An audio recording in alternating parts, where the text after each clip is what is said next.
రఫీ గారు, నా audio clear గా ఉందా మీకు? బాగానే ఉంది. రఫీ గారు, మీ కామెంట్ ఏంటి? కోటేశ్వర గారు చెప్పినట్టు ట్రంప్ అన్ప్రెడిక్టబుల్, ఎప్పుడు ఏం మాట్లాడతారో ఏం చేస్తారో అనేది మనం నమ్మలేనటువంటి పరిస్థితి.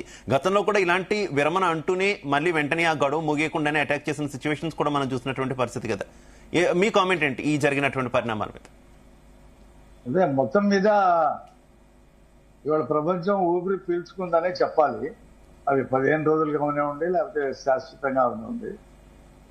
అంటే ఈరోజు ఉదయమే మొత్తం ఇరాన్ నాగరికతని ధ్వంసం చేసేస్తాను, అసలు ప్రపంచ పటం మీద ఆ దేశం లేకుండా చేస్తానని ట్రంప్ హెచ్చరికలు జారీ చేశాడు.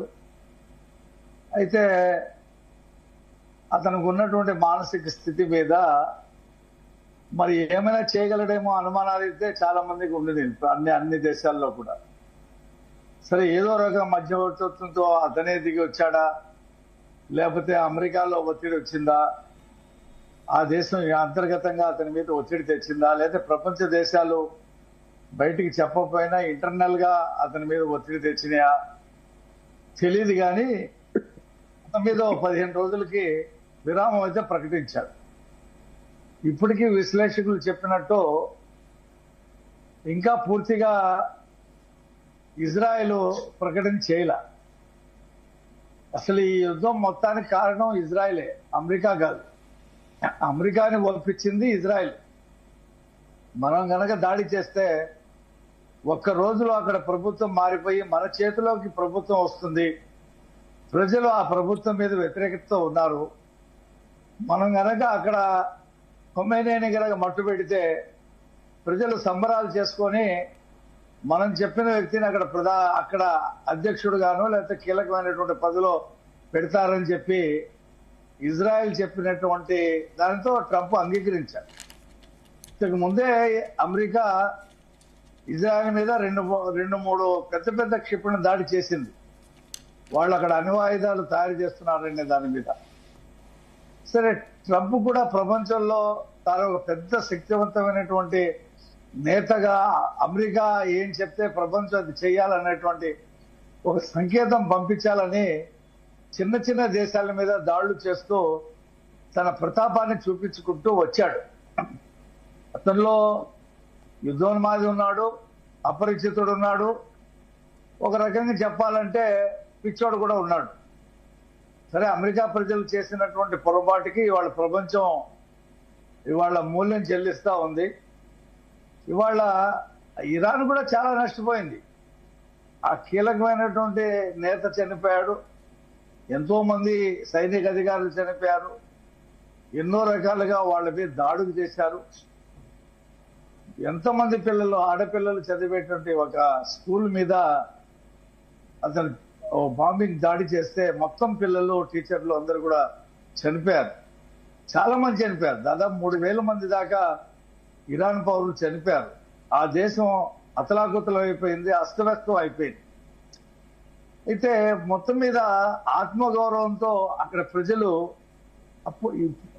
ఇప్పుడు నడుపుతున్నటువంటి ప్రభుత్వానికి బాసటగా నిలిచారు.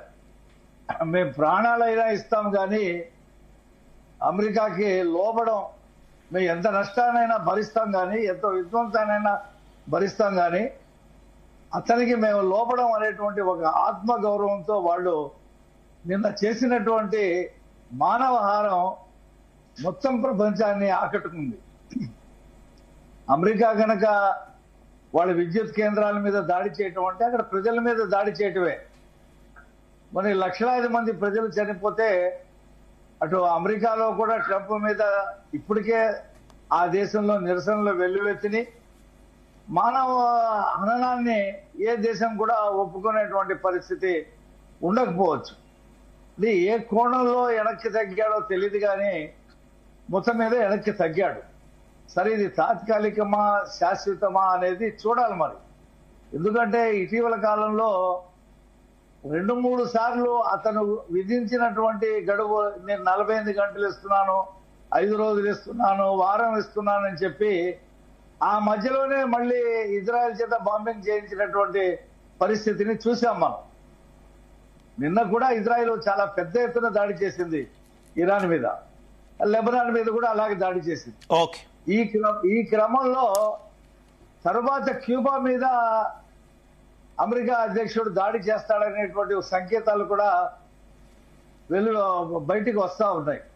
ఇవాళ పశ్చిమాసియా దేశాలు అన్ని కూడా ఆత్మ పరిశీలన చేసుకోవాల్సినటువంటి పరిస్థితి ఆసనమైంది.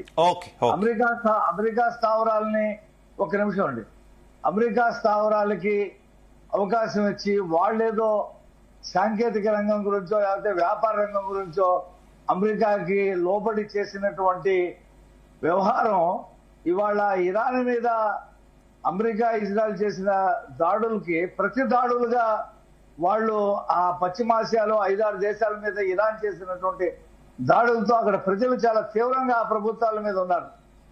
మీరు తీసుకున్నటువంటి ఒక స్వార్థపరమైనటువంటి నిర్ణయంతో మా ప్రాణాలు పోయినాయి, మా వ్యాపారాలు పోయినాయి, మేము రోడ్డున పడ్డాం, ఎందుకు మీరు అమెరికాకి సాగిల పడ్డారు అనేటువంటి ప్రశ్న కూడా ఆ పశ్చిమాసియా దేశాల్లో ప్రజలు సంధించారు. కాబట్టి ఇప్పటికైనా సరే పశ్చిమాసియాలో దేశాలు వాళ్ళు సమీక్ష చేసుకొని స్వతంత్రంగా ఉండేలాగా నిర్ణయాలు తీసుకోవాలి తప్పితే అమెరికాకి లోబడి అక్కడ వాళ్ళకి అమెరికాకి స్థావరాలు ఇస్తూ గనక చేస్తా ఉంటే ఇవాళ ఇరాన్ మీద చేశాడు, అంతకు ముందు ఇరాక్ మీద చేశాడు, వెనిజులా మీద చేశాడు, చేస్తాడు. రేపు పశ్చిమాసియా దేశాలైనటువంటి కువైట్ మీద, సౌదీ అరేబియా మీద కూడా చేస్తాడు. అతనికి కావాల్సింది స్థావరాలు కాదు, మొత్తం గల్ఫ్ లో ఉండేటువంటి చమురు మీద అతనికి నియంత్రణ కావాలి, కావాల్సింది దాని మీద నియంత్రణ. కాబట్టి ఆ దేశాలు ఇరాన్ వాళ్ళు ఎలాగైతే వీరోచితంగా పోరాటం చేసిందో అమెరికా మీద, అదే స్ఫూర్తితో పశ్చిమాసియాలో ఉన్నటువంటి దేశాలన్నీ కూడా అమెరికాను వ్యతిరేకించి కనుక నిలబడితే భవిష్యత్తులో అమెరికా కూడా ఏమి చేయలేనటువంటి పరిస్థితి వస్తుంది. కోటేశ్వర గారు, మొత్తం ఈ యుద్ధ పరిణామాల్లో భారత వైఖరి ఏంటి? అటు ఇటు కొంత బ్యాలెన్స్ చేస్తూ భారత్ కనిపించినటువంటి పరిస్థితి. కాకపోతే ఈ పీస్ డీల్ విషయంలో మాత్రం భారత్ ఎందుకు లేదు అనేటటువంటి కొన్ని క్వశ్చన్స్ అయితే రైజ్ అయినటువంటి పరిస్థితి. ముఖ్యంగా మన శత్రు దేశం అయినటువంటి పాకిస్తాన్ ఈ డీల్లో, ఈ పీస్ డీల్లో మధ్యవర్తిత్వం వహించాలని మనం చూసాం. ఇప్పుడు ట్రంప్ కూడా ప్రకటించారు పాకిస్తాన్ విజ్ఞప్తి మేరకు 14 రోజుల విరామం కూడా ఇస్తున్నామంటూ కూడా చెప్పినటువంటి పరిస్థితి. గతంలో అఫ్ కోర్స్ మన మినిస్టర్ జయశంకర్ మాట్లాడుతూ దళారీల భారత్ మారదు అంటూ ఒక కామెంట్ కూడా చేసినటువంటి పరిస్థితి. కేవలం ఈ ఒక్క వ్యవహారంలోనే కాదు, గతంలో గాజా పీస్ అగ్రిమెంట్ టైంలో కూడా భారత్ లేదని కొన్ని విమర్శలు ఇట్టా బయట కూడా మనకు వినిపించినటువంటి పరిస్థితి మనం చూసినటువంటి సిచ్యువేషన్ కదా. ఏంటి మీ కామెంట్ ఏంటి ఈ అంశంలో? మీరు చెప్పినటువంటిది వాస్తవం. పైకి ప్రకటించకపోయినప్పటికీ ఆచరణలో గాజా విషయంలో కావచ్చు లేదా ఇరాన్ విషయంలో కావచ్చు మన నాయకత్వం, మన కేంద్ర ప్రభుత్వం, దానికి నాయకత్వం వహించేటువంటి వాళ్ళు అమెరికాకి అనుకూలంగా వ్యవహరించారు అనేటువంటిది నేను చెప్పడం కాదు, ప్రపంచ మీడియాలో వస్తున్నటువంటి విశ్లేషణల సారం.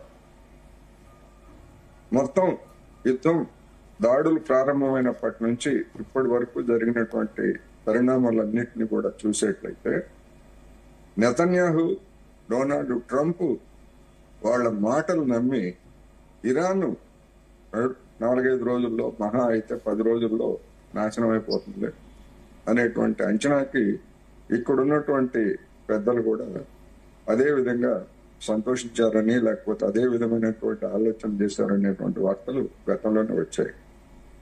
అందుకని మనం చూస్తే ఖమేనీ మృతికి సంతాపం తెలపడం దగ్గర నుంచి 3 రోజుల పాటు సంతాపం తెలపకుండా ఈ లోపల సోషల్ మీడియాలో, ముఖ్యంగా వాట్సాప్లో అసలు ఖమేనీకి మనం సంతాపం ఎందుకు తెలపాలి, కేంద్ర ప్రభుత్వం సంతాపం తెలపకపోవటం ఏ విధంగా సమర్థనీయం అంటూ మోడీ గారికి